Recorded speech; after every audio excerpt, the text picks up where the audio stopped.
Hello, this is Stephanie. And this is Brian. Welcome to the making and the remaking of a codependent mind.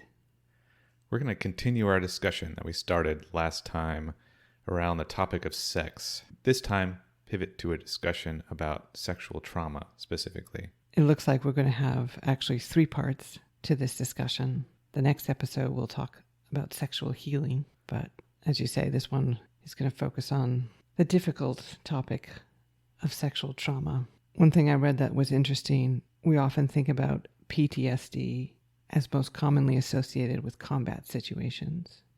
I think that's where the term and the understanding of the phenomena first arose and was discussed.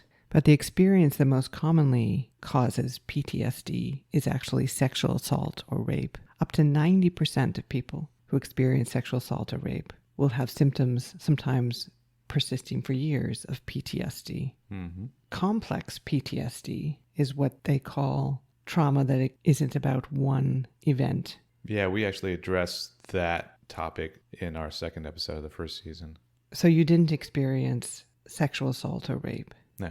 In the way that is traditionally understood. But we're going to start talking about this period of your 2 long-term abusive relationships. And those relationships and that abuse involved sexual abuse as well. Right.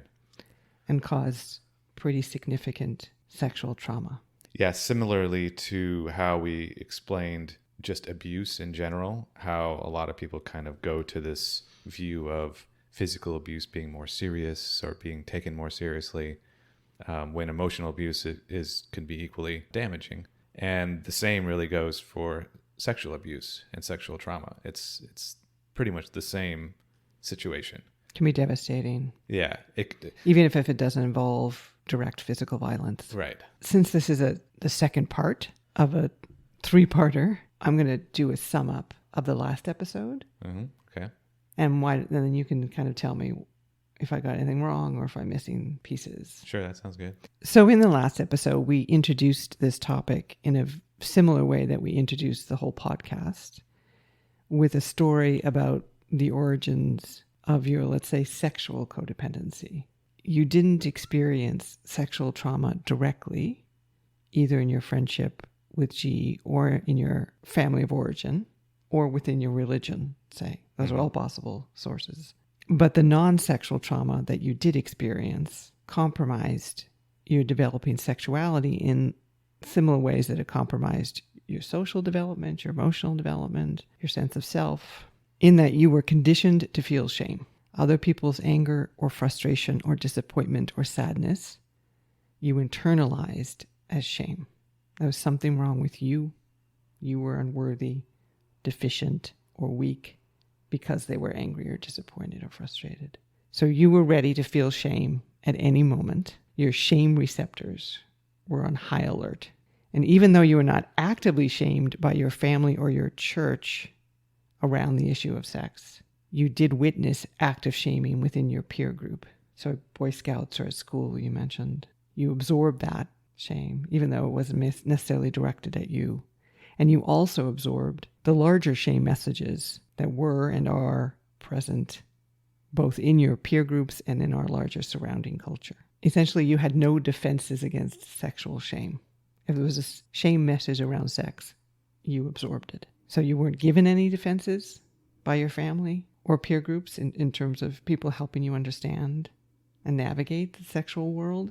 And then any defenses that you had kind of internally had been chipped away by your friendship with Jay and by your kind of chaotic family environment. So you enter the sexual arena already feeling shame, already feeling unworthy, deficient, weak. And any messages that you received that seemed to confirm that shame, for instances, messages around being a virgin, there are definitely shame messages that are sent out from our culture, but that's a shameful thing. You absorbed those messages and added it to your shame bucket. And any messages that you might receive that would disconfirm that shame, that you were sexually worthy, that you were not deficient because you had no experience, you would ignore those messages or see them as not real. Mm-hmm. And any pleasure that you were developing around sex, say with masturbation, was already clouded with shame, such that sexual desire itself became almost a painful emotion. It's supposed to be a pleasurable emotion. It became a painful emotion because, like many of your emotions, it was always in danger of leading to shame. Wanting to have sex became more about escaping the pain of not having sex, the shame of not having sex, than accessing the pleasure that sex provides. You were not motivated by sexual desire. You were motivated to find someone who would find you sexually desirable because their desire would relieve you of that shame, would prove that you are worthy. But for most of your 20s, the fear of not performing successfully in that situation prevented you from even trying to find someone who might find you sexually desirable. Mm-hmm. But where we left off with you last episode, in your late 20s, you had moved to a new city, you had decided to give yourself a fresh start, and you felt somewhat ready to put aside some of that shame and fear and to, as you said, put yourself out there. Mm-hmm. How does that sound? Is that a reasonable sum up? That sounds like a really good sum up. Yeah. It comes down to my motivation for wanting a sexual experience, kind of. At that point, up to that point, it was never about seeking pleasure, like you said. That was not my motivation. I wasn't interacting with people and going, wow, that person's interesting or attractive. I want to get to know them so I could maybe... The motivation was, I need to be doing this. This needs to be happening for me. I feel awful that it's not. I feel super nervous that it's not.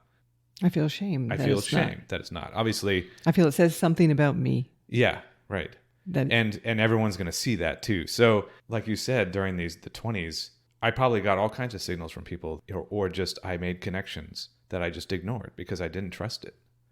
Like you said, it was probably going to lead to shame somehow. Like I was like, no, this isn't legit for some reason. Because if my feelings were involved, I didn't trust my feelings.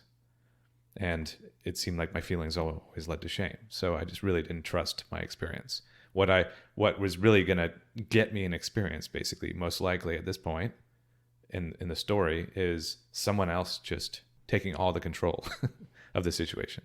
And that's unfortunately what happened. That is exactly what happened. Although not immediately, you did start to kind of exercise some agency. Yeah. Right. So I was feeling good. I mean, it was false confidence because I thought that I had somehow managed to overcome my depression and social anxiety and all these things. And I felt, wow, maybe I can do this.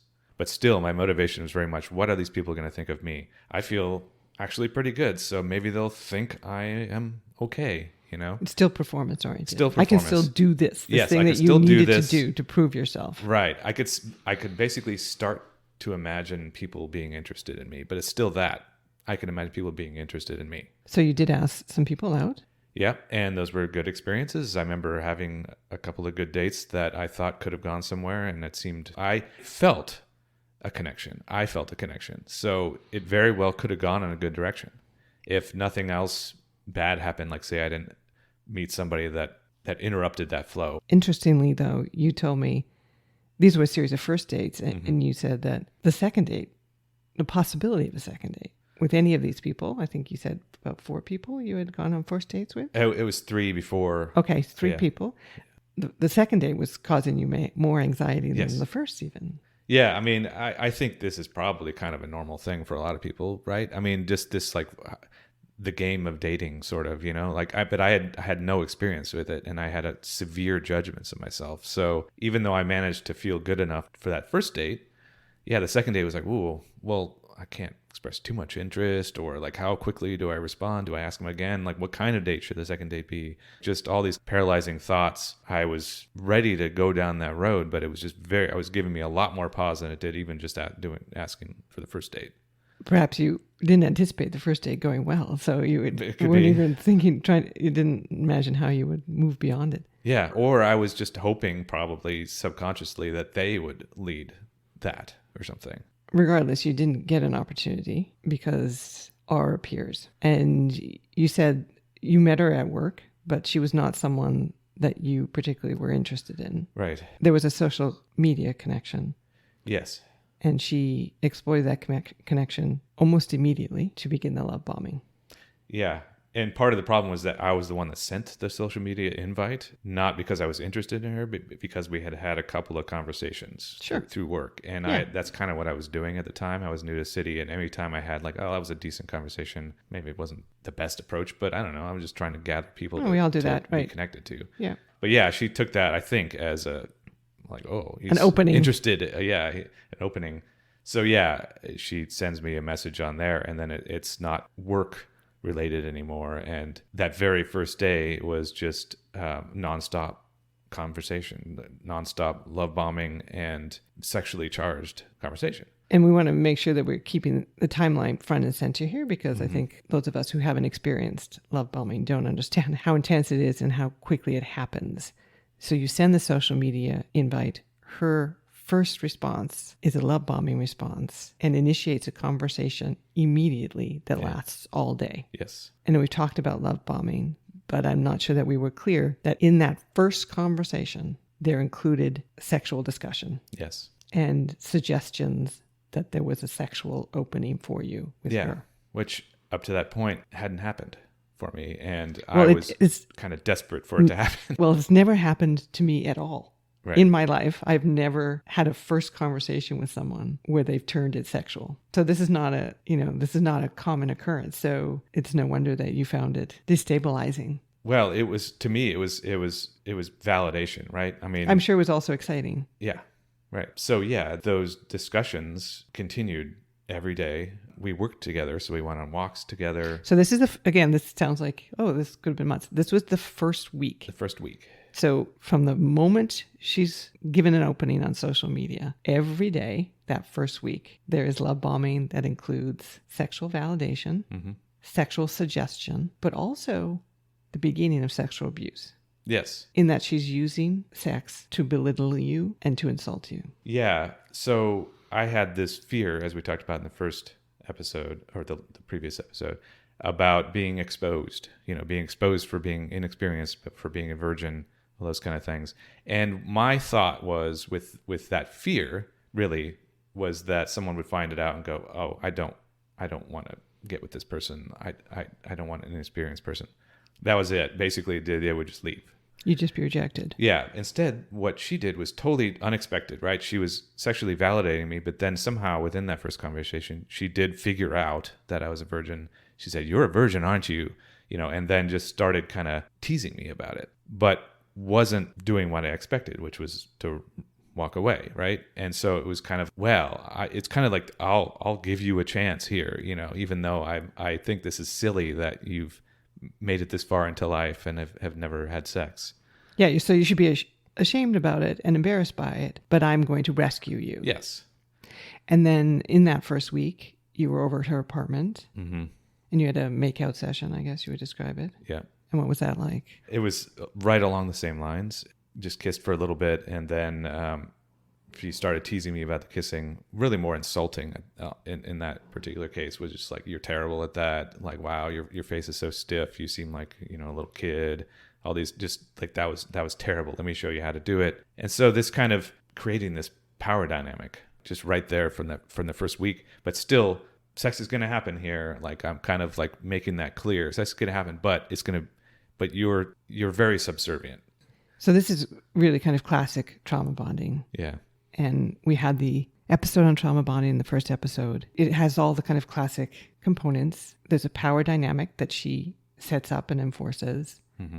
Even more critically, in these early days, because she can't rely on that power dynamic because you could leave. Right. The abuse is intermittent. Right. She's giving you two messages. One, you're shameful, you're weak, you're deficient, you're unworthy. The second message is she is the only pathway to get out of that shame. Right. So she causes fear and shame in you. Fear that you'll never have a sexual experience because you're bad at kissing, because you're a virgin. And then she says she's the one that's going to relieve that fear and shame. Yes. She's the only one. You can't go out there. How are you going to go out there now and go back to one of these other women that you took on a date because you've now been told that you're a terrible kisser and that that you're a virgin is a shameful thing. Right. And there were lots of other things intertwined into this that were kind of only indirectly related, like, oh, your hair is terrible, you dress terribly. I'm gonna go shopping with you and help clean this up. Yeah. you look ridiculous, basically, and you are ridiculous. But hey, I find you attractive still, and let's make this happen. So this is now the trauma bond. And in fact, what you go back and do from this kissing session or from these interactions is go back and essentially decide, oh, she's the one that you have to pursue, and you abandon the other relationships that you were slowly beginning to cultivate. Yeah, it took me a while to remember, but once I did, I remembered this exact thought process of going home that first night after basically being told I was a terrible kisser and thinking, what should I do next here? I went on a couple of good dates with a couple of people that I really found intriguing. I didn't find this person all that intriguing, and she was insulting me, but I felt compelled to her for I didn't really know why. Mm-hmm. And I immediately came in with the stories, the post hoc rationalizations, to try to cover up the fact that I felt extremely drawn to this person, the worst choice of the bunch, just because she was doing this. I got immediately trauma bonded. My codependent behaviors just kicked in immediately. They were totally activated in that she was the one that was causing you pain and shame and fear. So she was the one you needed to focus on in order to relieve that shame and pain and fear. Yeah. So I came up with the meat story that night, I sent the social media invite because I was interested in her, and then kind of explained seeing her walk around the office as me being interested in her, and gave some I liked the way you walked and your dog and all this stuff, and came up with a story that I continue to tell for years to come. I think you told me that originally as well. I think I was still telling that story. So this is the meat story, meaning the kind of meat cute. You rewrote the way that you began as if you had some agency and you had made the choice. That I chose her. Yeah. So then comes the first sexual experience. Yeah, 5 days in. 5 days in. So this was a continuation of what I basically expected. It was similar to the kissing experience, but not necessarily, oh, you're terrible. This kind of mother-child atmosphere, like this, okay, I'm going to guide you through this and stuff like that. This very condescending, the opposite of sexy, not generating desire. Basically just capitalizing on the fact that I was clearly nervous about the whole thing, and just her having a lot of fun with it and me not.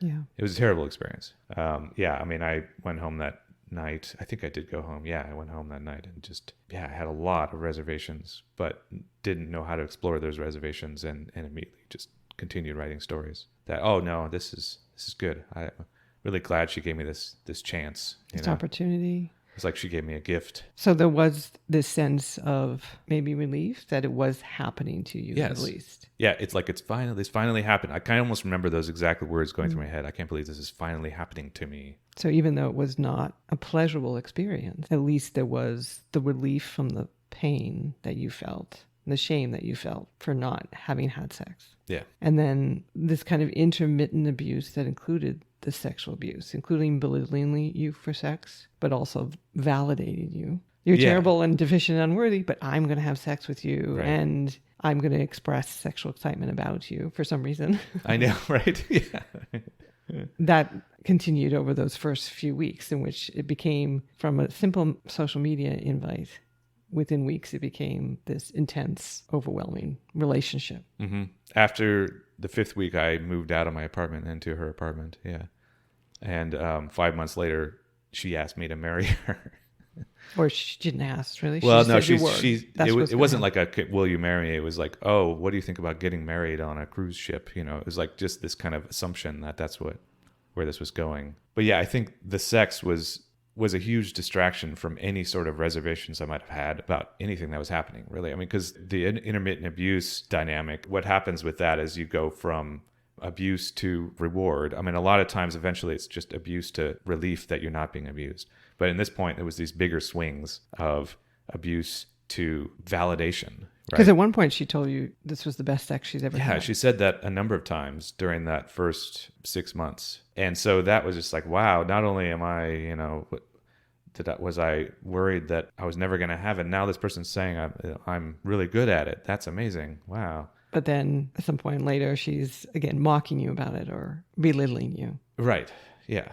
So how can I get back to that moment when she was saying this was the best sex that she's ever had? I mean, there's never any point in here where I'm still not thinking about what I want. obviously. I'm not practiced in seeking out desire. So I'm still seeking validation at this point. I'm seeking ways of relieving the shame from the abuse that is also happening. As the months progress, as you said, she's decided that you're going to get married. She's decided that you're going to have a vasectomy. Yeah. She doesn't want children. So months in, then she decides, actually, you're not good at sex at all. Right. And you're doing it all wrong. Yeah. Then kind of out of nowhere, it became this narrative that I wasn't initiating it in a way that made her feel desired. It just didn't seem like I passionately wanted her, which is true.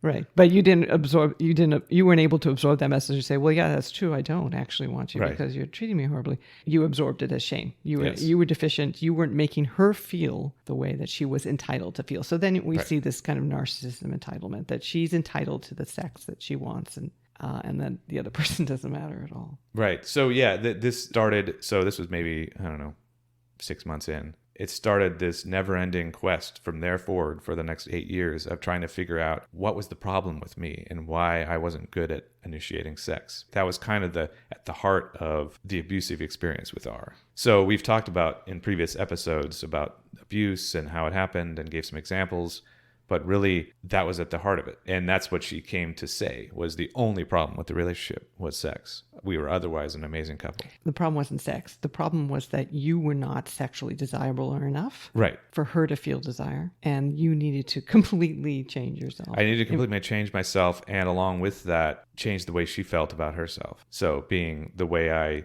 initiated, being like this kind of passionate, I can't resist you sort of thing.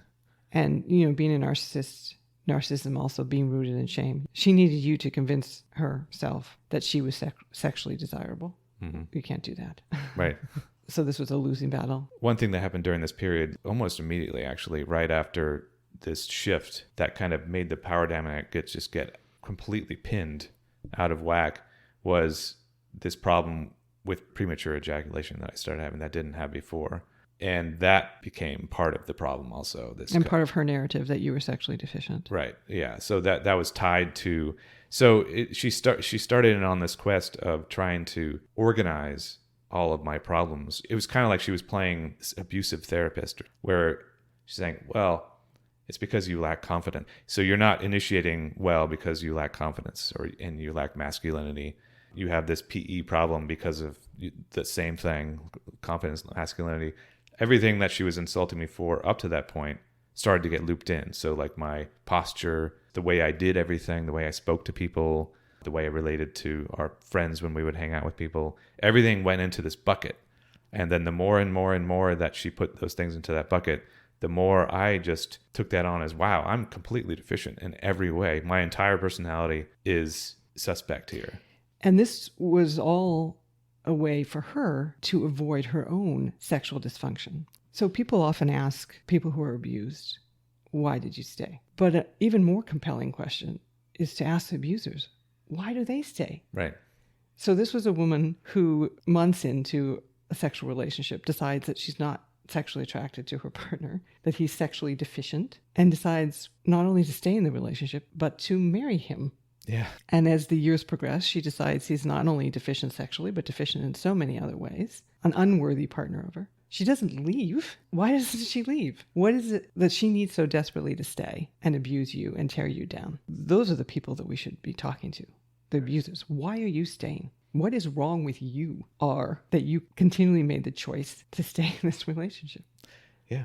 Well, and I brought that up near the end of the relationship in couples therapy, and the answer was, well, you duped me.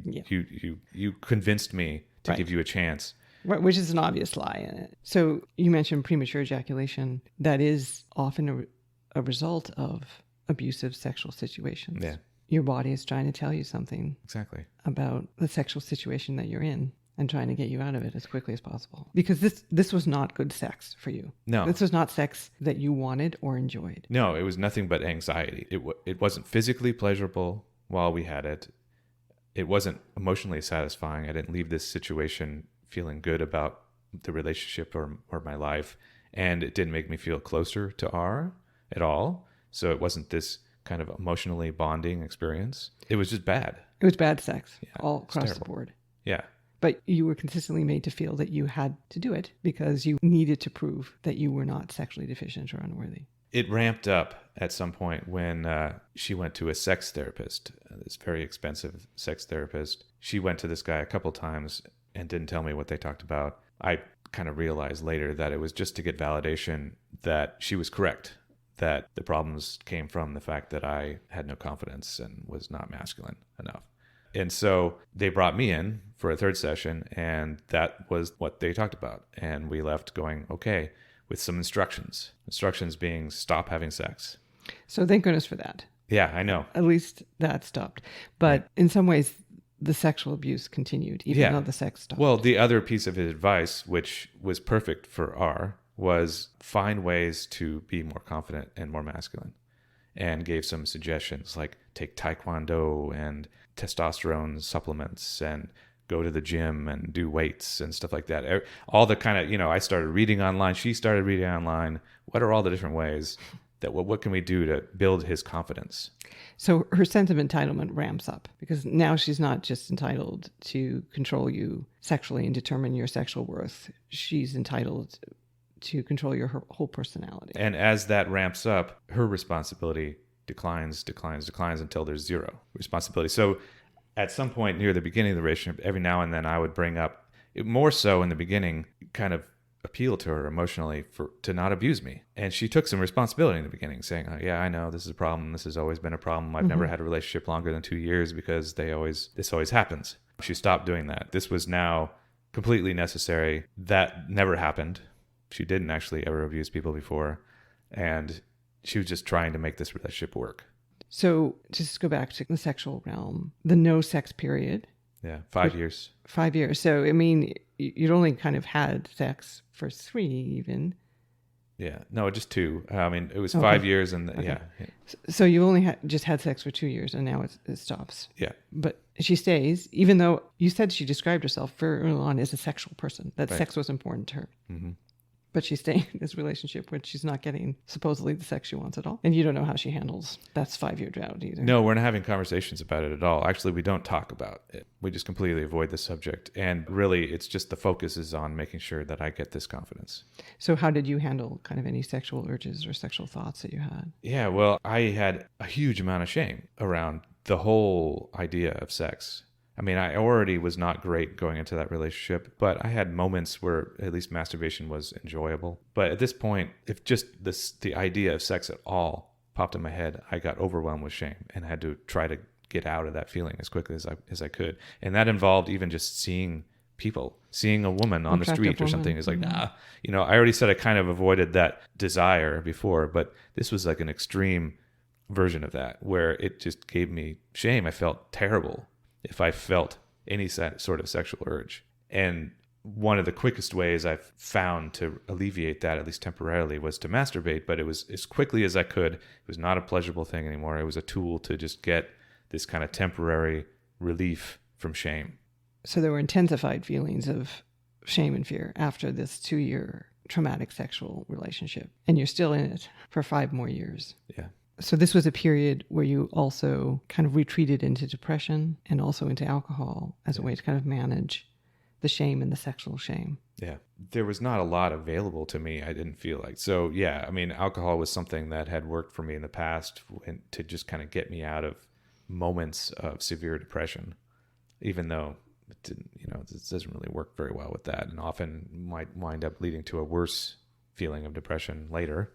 But yeah, this kind of self-destruction, I would go between moments of feeling motivated to really get after this confidence and masculinity problem, but then feeling a huge amount of shame for that. And so just this terrible cycle that was just constantly being reinforced by R, though. Even though we didn't directly talk about sex, she was still talking about all the things that she had put together that were the cause for the problems in the sex. So, indirectly, yeah, it was attacking my masculinity on a daily basis. And eventually you both try, I imagine it was her impetus to give it one more shot with a couples therapist. Mm-hmm.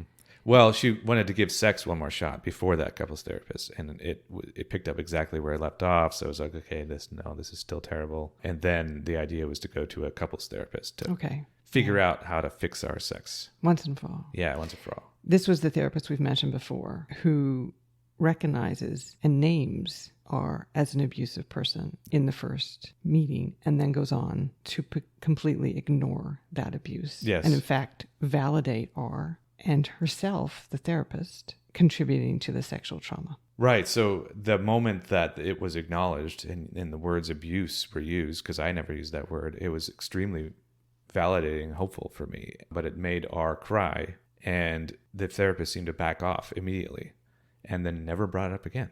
And then from there forward, it was like, how can we fix this relationship? And including how can we fix the sexual relationship? Even though you Yes. had just said that this was an abusive dynamic, Yeah. the therapist was encouraging you and coaching you to engage in sex with your abuser. Yes. And one of the things that she suggested, I guess this is apparently her go-to, is that you separate for a while and you see other people, and that to include having sex with other people. Yes. So we separate. I moved out of the house for 3 months. We're not supposed to talk for that. And it was supposed to be for a week, but R couldn't pull that off. So she said, let's just try not to talk the entire 3 months. And so I start feeling amazing.